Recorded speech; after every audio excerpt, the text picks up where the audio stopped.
In 1966, witnesses claimed they saw a UFO with 3 bright lights flying over Dexter, Michigan. Dr. J. Allen Hynek, the UFO investigator for the Air Force's top-secret Project Blue Book, claimed the lights came from burning swamp gas fires. Ben Hansen is conducting an experiment to prove Dr. Hynek wrong. So you go ahead and light it. 3, 2, 1. Whoa. That would freak me out if I was in the swamp. Yeah. I would never report that as a UFO, but I would be hightailing it out of there, that's for sure. This is exactly what would happen with swamp gas. And see, that's the problem I have with the official explanation of this incident. A lot of witnesses were reporting this up to 500 feet above, or maybe 1,000 feet. That's ridiculous. The Manners, the Hillsdale College students, and numerous other Dexter residents all stated they saw 3 fixed, distinct lights of different colors. There were 3 lights, an amber one, a red one, and a blue one. In fact, Sheriff Harvey's deputies claimed to have chased the craft down a country road.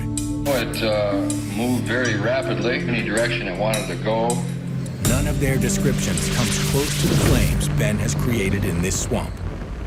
This is really intense. So we've reached the max capacity of this effect, and yet we're still so far beneath what the witnesses were saying as far as height, as far as different colors. Oh, yeah. What we've just done is debunk the idea that this could be swamp gas. Nature could not have created what these witnesses saw. I'm firmly convinced that is not what took place in 1966. Ben feels confident this proves the government covered up the existence of the Dexter UFO in 1966. But what about the Phoenix Lights UFO of 1997? Can Ben prove the government tried to cover that up as well?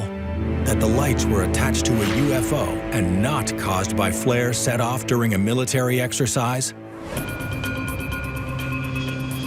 One local Arizona politician claims to have valuable information.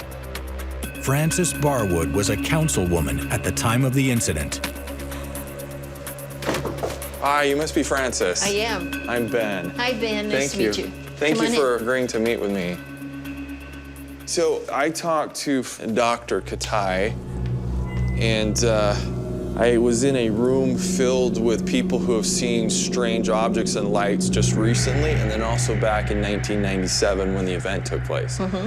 Can you tell me your journey through what happened and your exploration trying to find the truth? Well, I was approached by a reporter, and he said he wanted to talk to me about this object that went over Phoenix. Can you find out if anybody's investigating?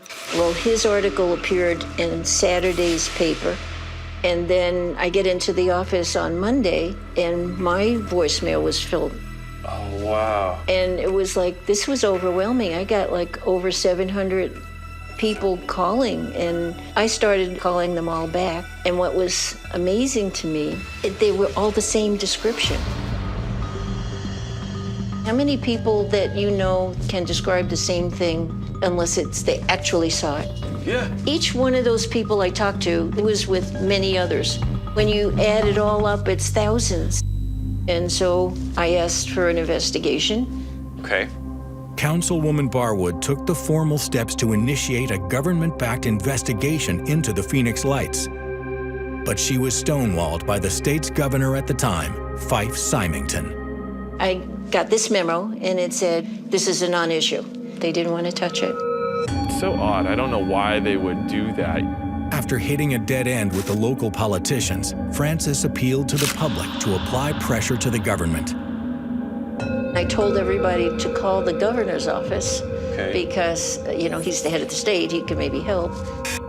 The flood of calls couldn't be ignored, and the governor had to make an announcement at an emergency press conference.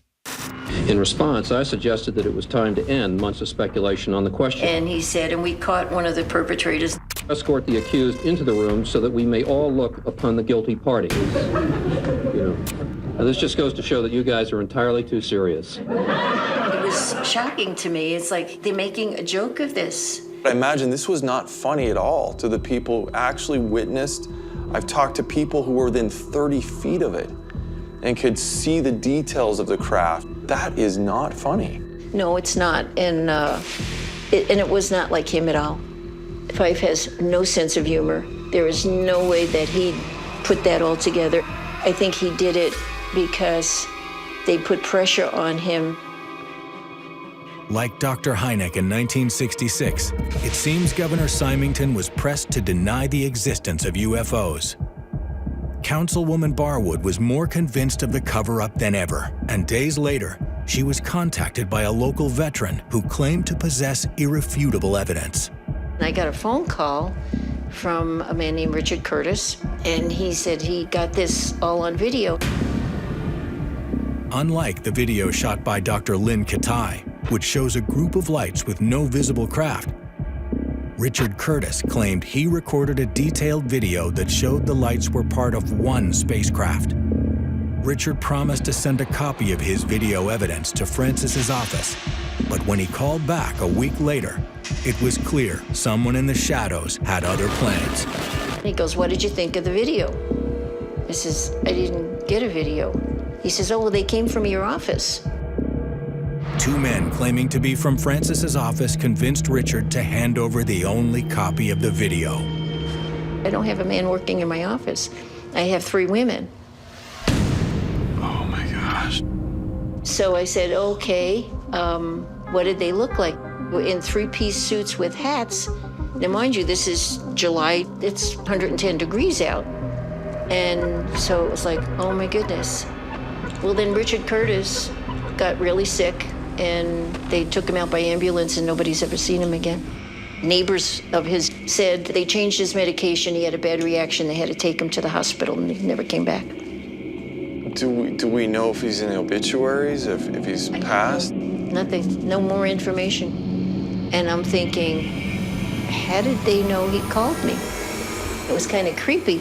According to Francis, a private investigator checked her home phone line and made a shocking discovery. He said, "You have a tap on your line. It's coming from the government, federal government." Are you serious? Somebody was tapping your phone, intercepted a conversation you had with a witness, and then showed up saying that they were coming in your behalf to get possibly the only clear video of the event that's out there. Right. Do you have any idea who these people might be that tapping your phone? Well, I was told a long time ago that there's the government you see and there's the shadow government. It's not elected officials. It's not the hired officials. It's beyond that.